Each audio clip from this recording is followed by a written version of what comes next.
Lagay po tayo ng konting mantika lang po. Konting-konti lang po. Kasi, ayan, ilagay na po natin ng bawang.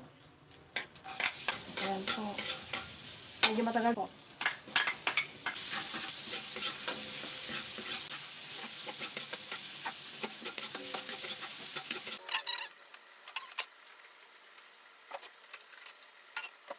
Sobrang ano naman.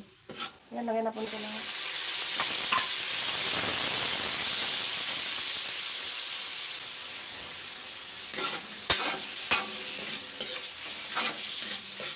Ayan, kasama sa work ang aking mister.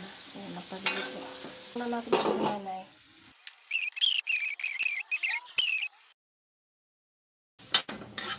Ayan po siya. Ito ng mga taga-Kabagay Isabela ka.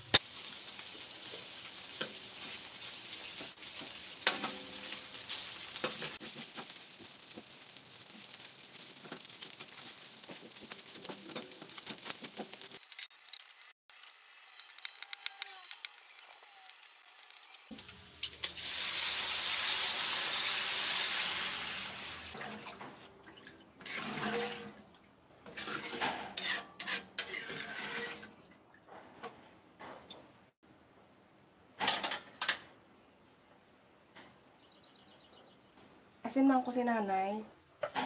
Tapos, soy. Ayan po siya.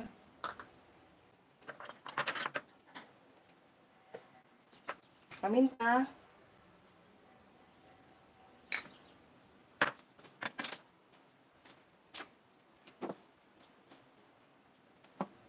Maglalagay na rin tayo mga kusinani ng mamasitas. Ayan.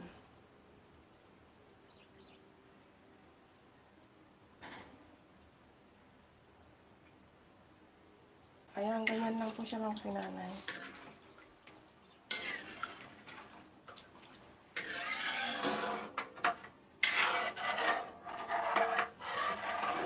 Madali lang naman po lutuin yung ating pansit na ito lang muna ang ating lutuin. Yung sahog niya po. Ayan.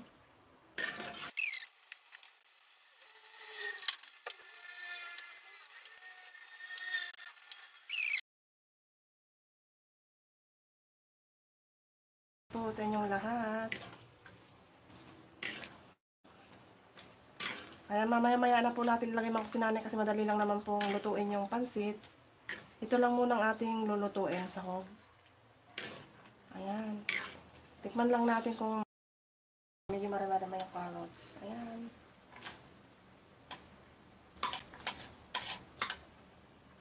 Mamaya na yung repolyo kasi madali lang nalutuin yun. Ayan. Red bell pepper. Tapunin ko si nanay.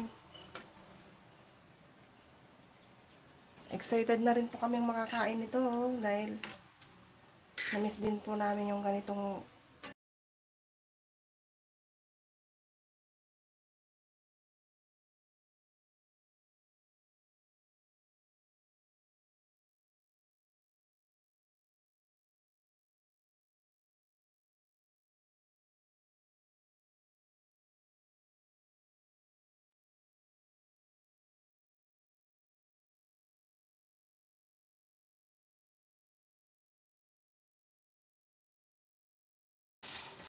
mamaya na po yung repolyo kasi madali lang naman lulutuin.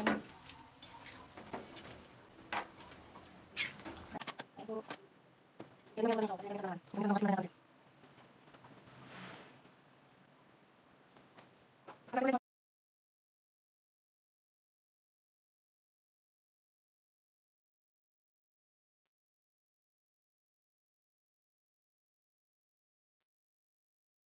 ako si nanay.